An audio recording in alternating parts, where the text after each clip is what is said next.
Welcome to the Tony Frieda Show. This is our third installment of Dr. Christine Mara telling her tragic tale, but it's also a tale of hope and overcoming adversity and climbing out of a deep, deep tragedy that almost killed her. So in the last two episodes, we told the story of how her family was injured in Camp Lejeune when her father was stationed at the military base there.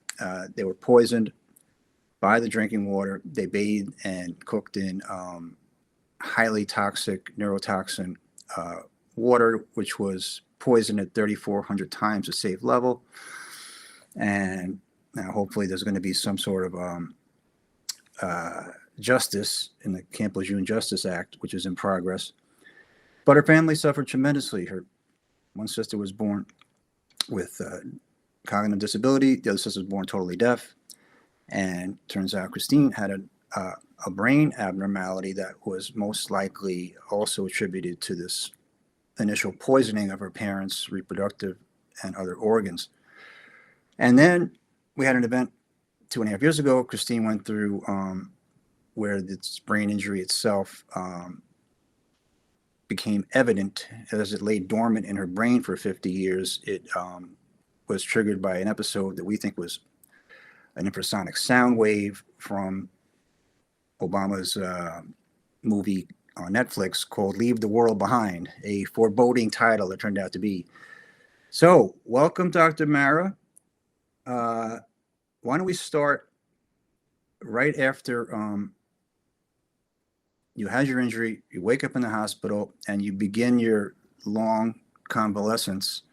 I know PTSD was a big part of what you struggle with on a nightly basis or a daily basis, but why don't you tell us, you could tell us on a personal level what your experience with PTSD was, and also on a professional clinical level, how you help your patients through these crises. Well, I've worked with a number of individuals in my practice who experienced war trauma from Vietnam War, World War II, Holocaust, and the stories that they would tell me, and the stories that they would tell me made it very understandable why they would still get nightmares and have traumatic reactions to certain things. And then I've just worked with patients with traumatic events like car crashes and such like that, where we would try to work, or an individual that I had that was in a very bad fire in the Bronx and was trapped in a building and had to jump out and lost some colleagues who were fellow firemen. So I worked with a lot of different individuals with PTSD, and never having experienced it myself, I got worried after I woke up in the hospital and realized what had happened to me, that I might wind up with some trauma.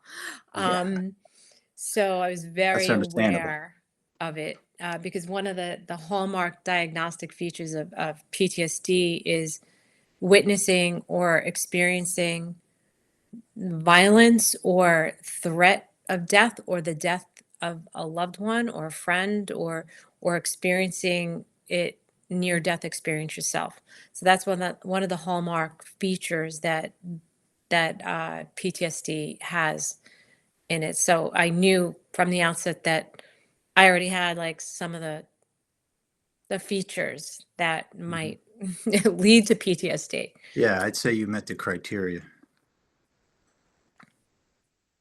So did your experience, or Christine, just to recap again, had a brain bleed, she went into a comatose state, and she was very close to death. She had seizures for over a half hour, and she woke up in the hospital and didn't know what happened to her. So from that point forward, how did the PTSD like, literally manifests in your life and your experience? Well, I had severe fear every night when I would go to sleep that I was gonna die. Like I don't know how else to put it, because if I could lose consciousness and not even know how I woke up in the hospital, then anything was possible.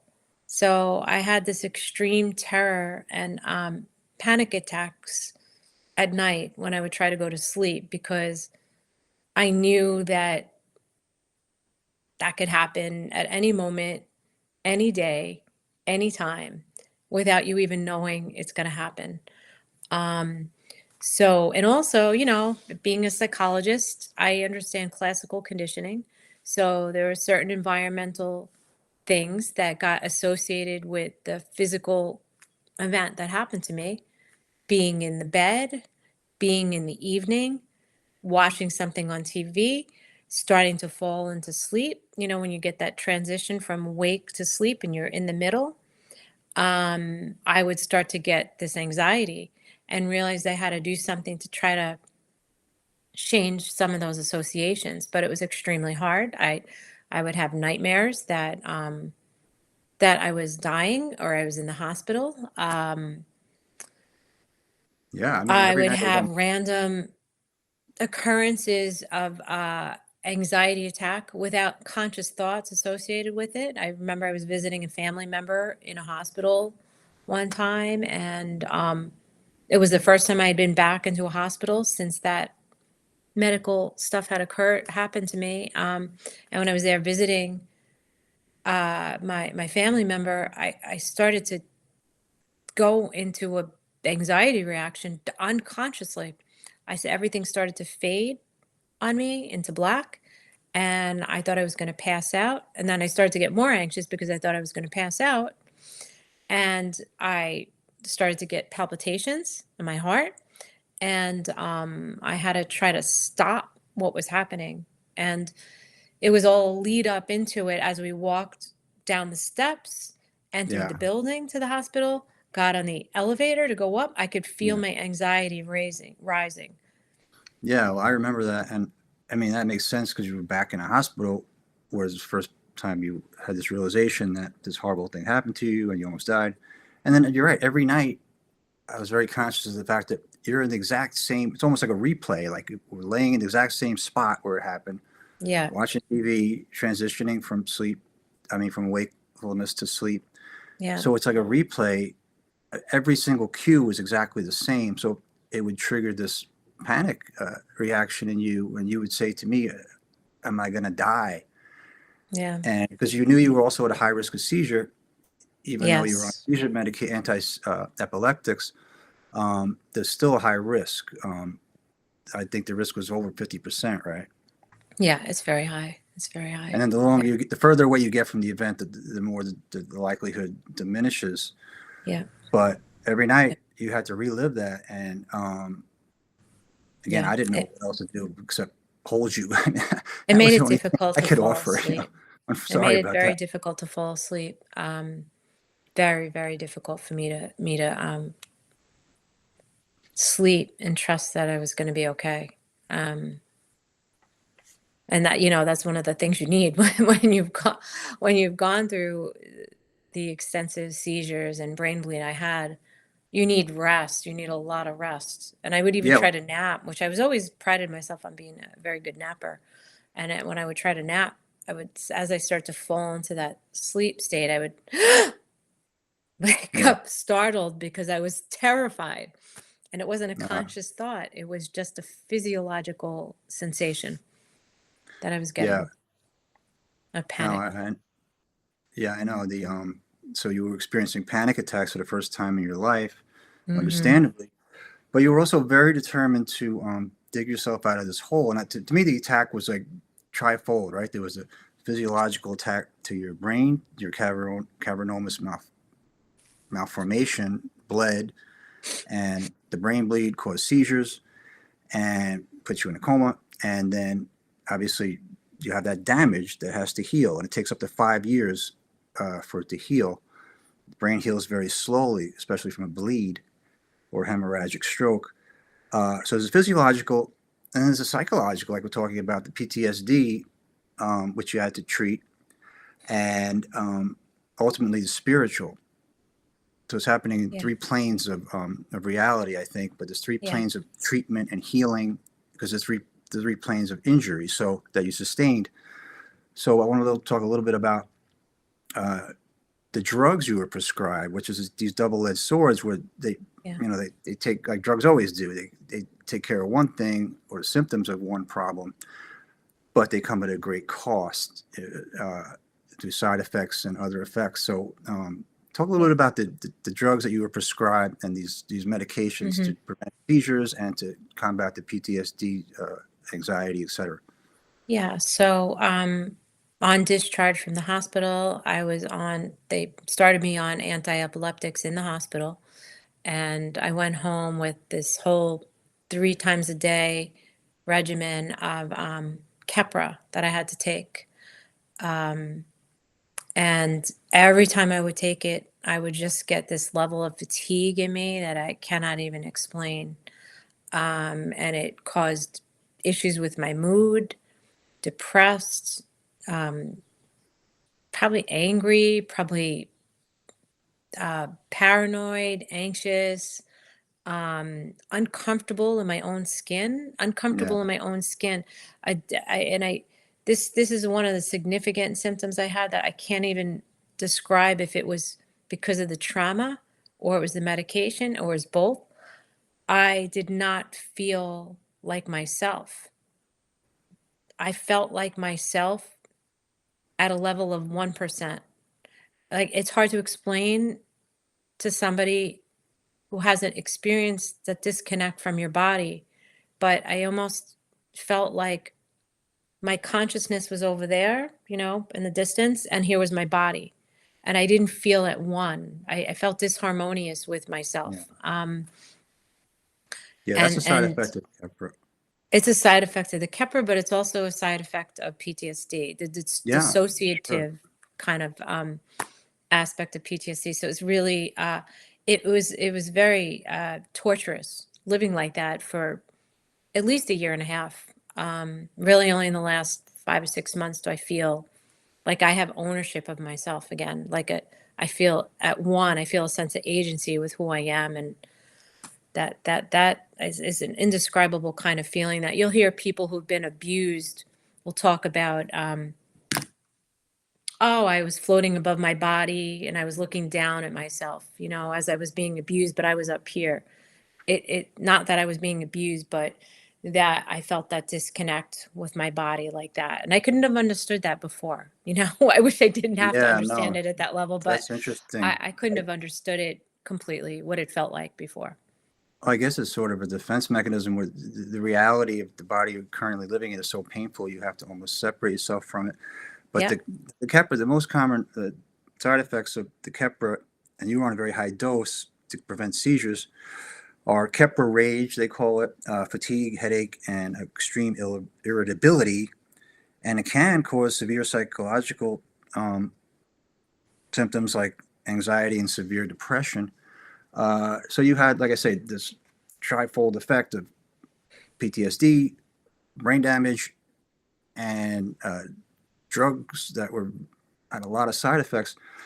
And then you also were taking or prescribed benzodiazepine for panic and Oh, anxiety, right. correct? Yeah. So I was having a really difficult time with sleep every night. And the anxiety was severe. It was I couldn't get a handle on it with no matter what strategies I tried. And I also didn't have my normal coping strategy outlet historically has always been exercise, Yeah, which always kind of kept me calmer and more balanced. And I couldn't exercise. I had no energy at all to go do barely anything except get up and walk to the bathroom, walk to the kitchen, get a drink. That's about it. yeah, So I started taking Clonopin, and I was taking it every night for sure. I want to say I was even taking it during the day, but I don't recall anymore. But I was taking it every night, and I was taking the Keppra, which can help you sleep, but I was taking the Klonopin to help curb the severe anxiety I was getting. And a lot of drugs was very difficult for me to eventually start to come off all of these things. Yeah. The seizure medicine I had to be on for almost a year and a half, a year and 4 months. Yeah. And So I mean, the two very powerful drugs you were on, and the benzodiazepine are prescribed, the second most prescribed psych drugs in the country. yeah, They include Klonopin, Valium, Xanax, and they're prescribed for anxiety and depression. They yeah, replaced barbiturates, which used to be used in the old days. yeah, And the problem is that after 2 weeks on them, you become physiologically addicted to them. I Very know. dangerous drug, but obviously you needed it at that time I because was you, so aware of it, and I was very conflicted about that that I needed it because I was aware that I was gonna first of all, with any medications like this, your body builds up a tolerance. So in order to get the desired effect after a while, you need a little more and you need a little more and you yeah, need a little more. And I was very aware that I was creating a physiological dependence on it. But I just kind of weighed the pros and the cons of get sleep, have a reduction in anxiety, and okay, so be it. I become addicted to Klonopin for a little while, but in order to get over the hump of my trauma, I felt like I needed it. yeah. No, I think Maybe I didn't, but I felt like I did. no, I think you needed it at that moment. You going through extreme, you know, emotional, psychological, physiological, mental anguish and trauma. But I just want to talk a little bit about this class of drugs. It's in the news right now. Everybody's talking about Jordan Peterson, how Dr. Peterson was A suffering from this, psychologist. a famous psychologist like you, Mhm. and he's suffering from this, they call it bind, benzodiazepine induced neurological dysfunction.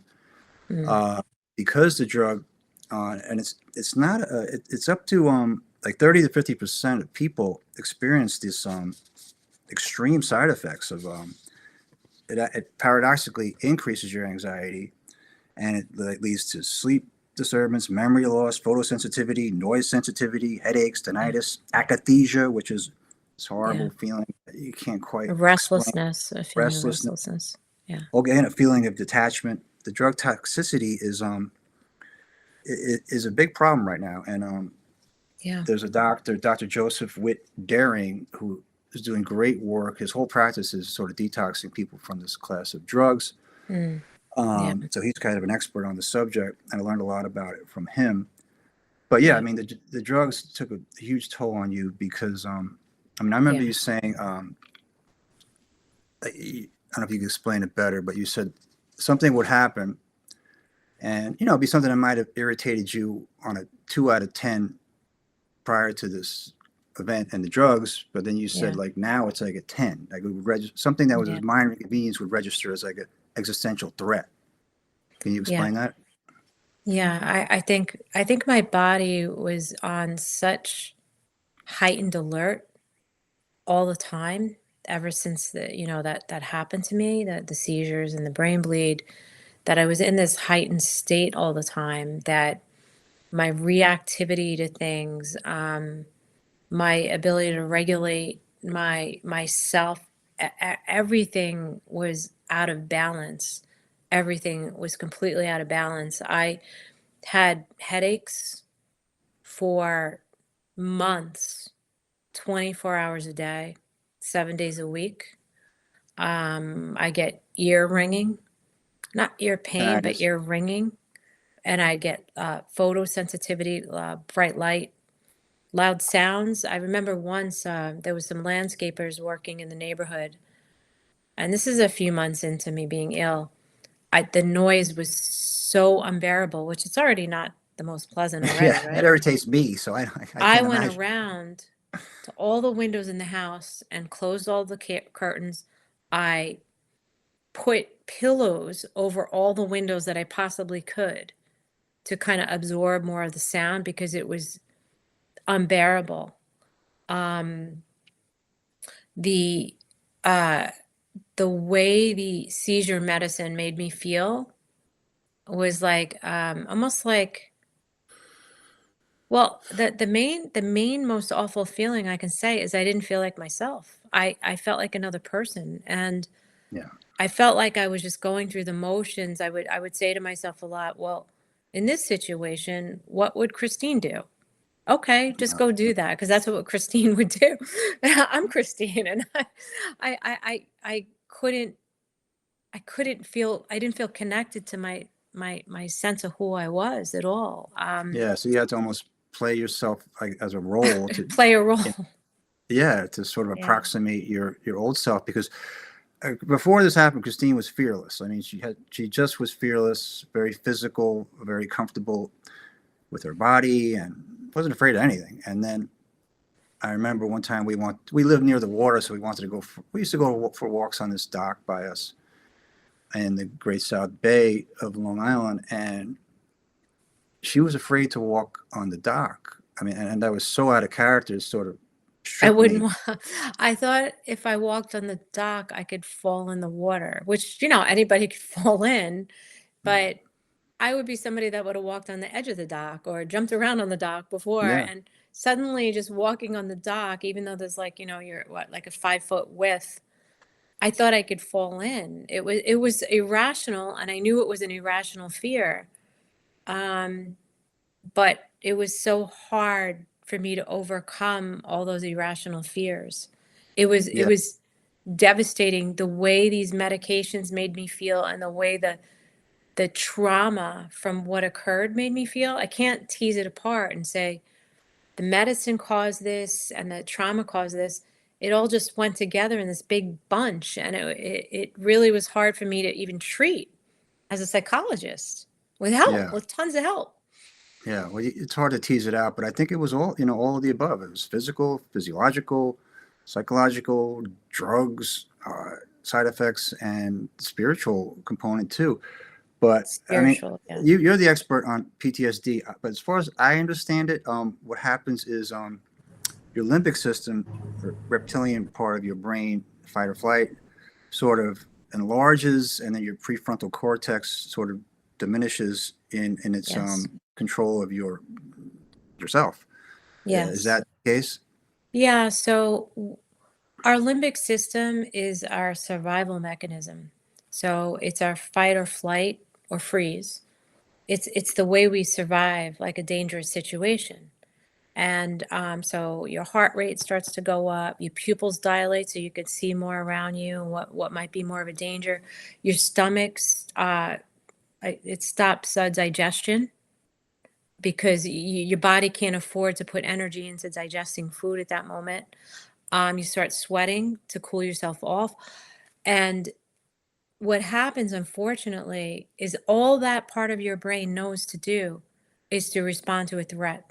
That's the job of that part of your brain. That's all. It's just to tell you, holy crap, I better get the hell out of here before I get stepped on by a dinosaur or mauled by a bear or hit by a car or whatever the fear is. Um, what happens though is our limbic system doesn't know how to shut off. It doesn't have a switch when we say, "All right, we're done. We're good. We're out of danger now. Shut that part down." The limbic system says, "No, no, no, we got to keep staying like this because we have to survive. So we need to stay activated." And what happens is when that part stays activated, it suppresses the higher level functioning parts of your brain, like the prefrontal cortex, like the logic, like the rational side of ourselves. And if that stuff, and look, I'm by no means a brain expert, but if your limbic system stays overly activated for a long period of time, you will get shrinkage to other parts of your brain. You will lose your cognition over time.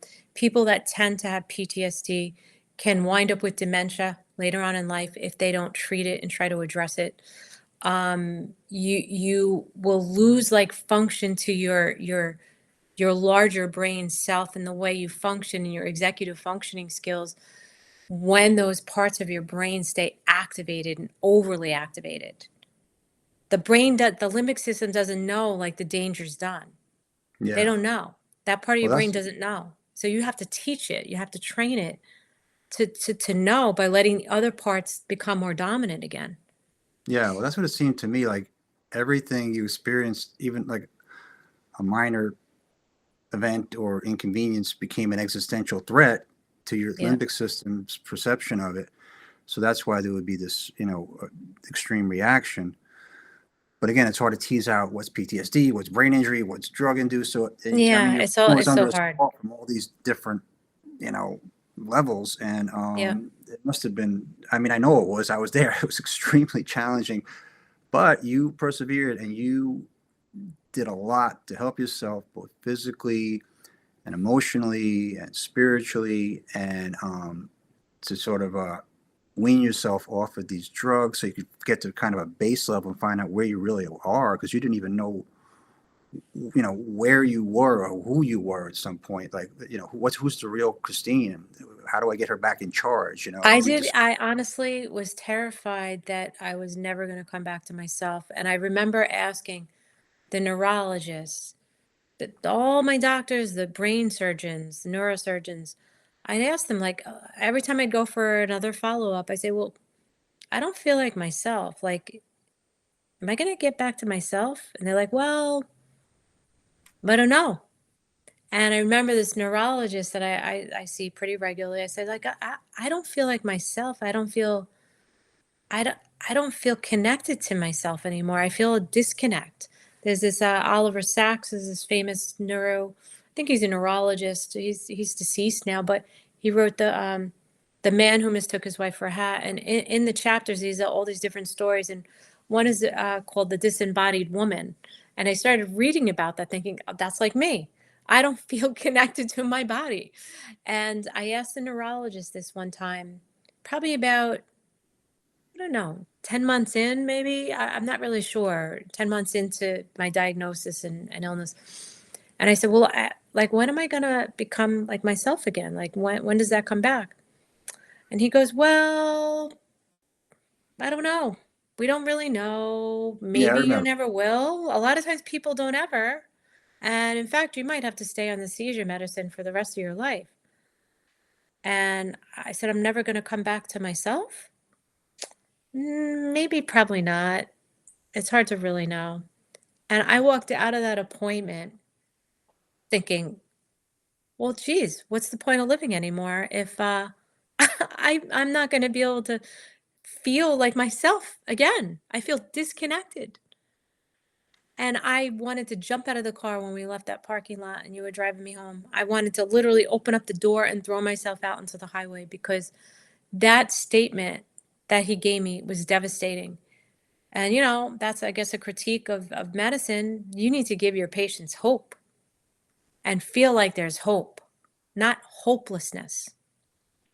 Yeah, that was I was there for that, and that did not help. I mean, it seemed to me that was like bordering on malpractice, because you were in a desperate situation, just trying to get some hopeful medicine or message from your physicians, and it was a horrible thing to say. And I saw how it devastated you and me, because I, obviously I want you to come back to yourself, for you and for us. So that was brutal. I mean, that was adding, insult to injury, in my view. But and the final part of the puzzle, I think, is, which I'm interested in you exploring a little bit, is you know when you come that close to death, and like I said before, I think you did die in some fashion. You went to another dimension, whatever you want to call it. You were a place beyond this temporal realm, and I think, just briefly, you glimpsed eternity and you were at peace. Um, but then you came back, and I don't know why or how, but you did, and you didn't die, even though you should have died. And did that whole experience, that near death experience, uh, add fuel to your spiritual understanding and your spiritual awareness and your connection to God, and just that spiritual dimension to your life? Did you feel it strengthened and enhanced by what happened, or what did you? How did that inform your spiritual part of your life? Well, always having been more of a scientist, I never really considered myself a particularly religious person. But I remember this dream I had very early on in my recovery. And it was the oddest dream because I've never really a regular churchgoer or anything. It's not that I was anti-religion or anything. I just really never was. I didn't really grow up with it, so I didn't really lean into it. And I had this dream, and in this dream, my mother said, I have a Christmas present for you. I want you just be open to it. Just be open to this present. So she brings me up into our bedroom, and she goes, "See, look up here." So I look up, and the first thing I see is like a sculpture, like three-dimensional sculpture of three scallop shells in a row. And then that it's a it's- that and it's all white, and that image fades away. And then it fades to one of the very well-known sculpture of David from the story David and Goliath, done by Leonardo da Vinci, right? I think. Um, No, Michelangelo. yeah, All right, I'm one not of those smart Italian too. guys. But Another Italian guy, Michelangelo. And then that, and I didn't even know the story of David and Goliath, that was the sculpture of the David who confronted this huge giant monster, Goliath. And then that fades away, and then it goes to an image of a cross with Jesus Christ on a cross. And it was just such an unusual dream for me to have, because I really don't know the Bible well. I really haven't been a scholar in religion in any way. Um, and it felt like it was like an experience that was telling me something.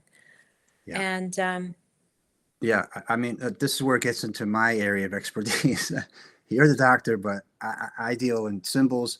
So the scallop shell, the pilgrims, the early Christian pilgrims, uh, would go on a pilgrimage to holy sites and holy relics, and they would only bring with them a scallop shell. So when they would go to strangers asking for alms or water or bread or money, they wanted, because of their modesty and their kind of vow of poverty, they didn't want to take more than that what could fit in a scallop shell. So that scallop shell has a significance of an artifact of the pilgrim.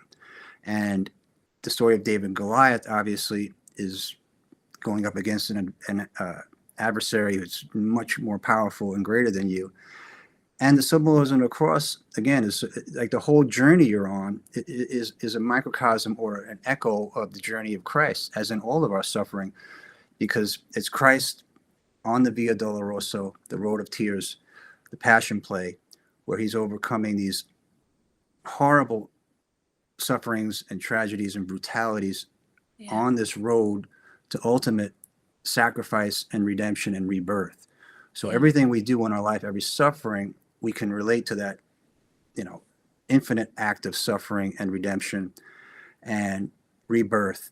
So thinking about it in terms of a mirror of Christ's suffering or a microcosmic version of that, we can understand that our suffering has meaning, that there's something in this hero's journey, in this on this passion play, this road to redemption. You have to go leave the ordinary world, go through trials and tribulations, and then get to the abyss, and then come back to yourself. So the whole it's a right, circular journey, the hero's journey back to yourself. But you have to go down into the abyss, down into hopelessness or near hopelessness, and then make your way back.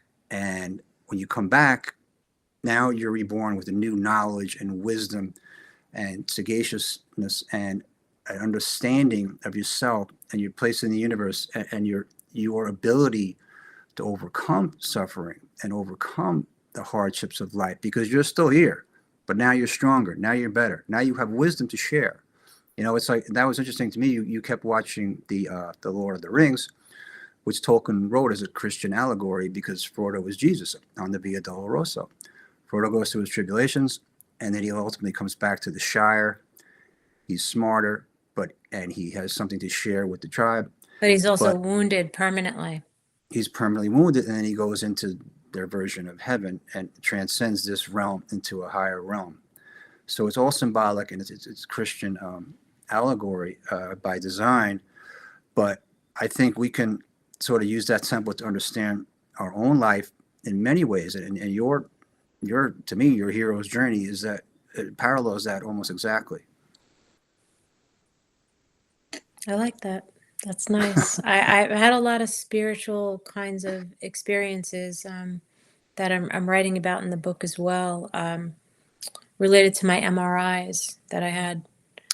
Maybe, you know, it's for another day or whatever, but the MRIs in which I was alert, not the one in the hospital where I wasn't alert, I kind of automatically went into these spiritual visions to into the 3 of the MRIs, actually 3 of my 5 MRIs. I got these visions, and they weren't a deliberate thing that I created out of my mind. They would just kind of come to me. And I think because the MRIs, if anybody's ever had one, they're very loud. They're very disturbing, the sounds. They're very claustrophobic. They're quite stressful. So somehow I connected with a spiritual side of me with others in my life that helped me get through those MRIs. Yeah. And we, I mean, Christine and I started, I mean, I had a come to Jesus moment that night where I felt her die and come back. And in my mind, it was proof of the afterlife. I mean, I saw it. I felt it viscerally. I could feel it in her body. I could feel it in her spirit. I could see it evidently with my eyes. And I felt like I climbed out of the grave. I think you When I did. came back home after that hospitalization, I felt like I climbed out of it, and I was like a walking dead person for months. For months, I felt like I was barely alive. Yeah. Yeah, you were, well, a few doctors said it's like getting hit by a truck, right? And I think that's a good way A to put Mack it. truck. Mack truck, a big truck, not a little truck, a big truck. And yeah, you were. And it's just, well, it's a testament to your will, which you have tremendous amount of grit and will and perseverance and an inner fortitude that enabled you to transcend all the suffering and to come back from the dead. And I know you're going to come back to yourself and even stronger than ever.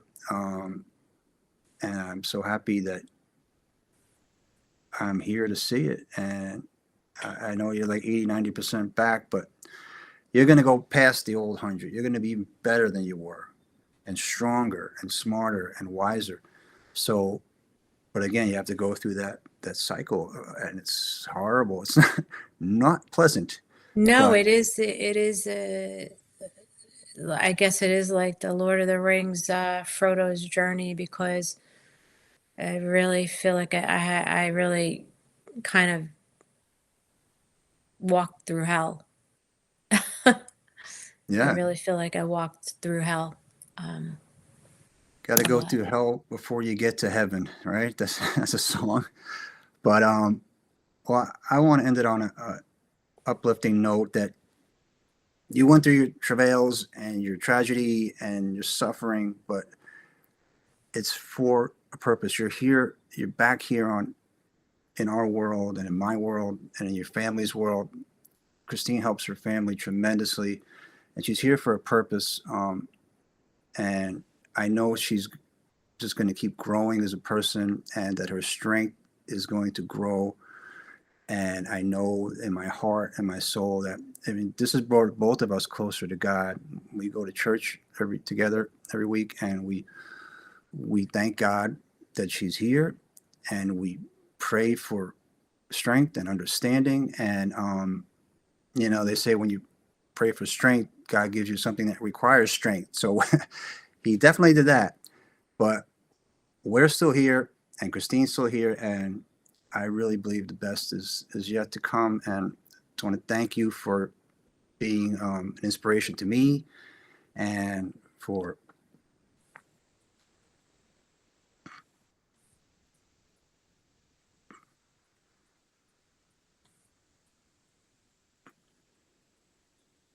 being a great partner. I love you. Thank you. All right, got to go now. It's the American Sign Language I love you sign. Thank you, doctor. Thank you.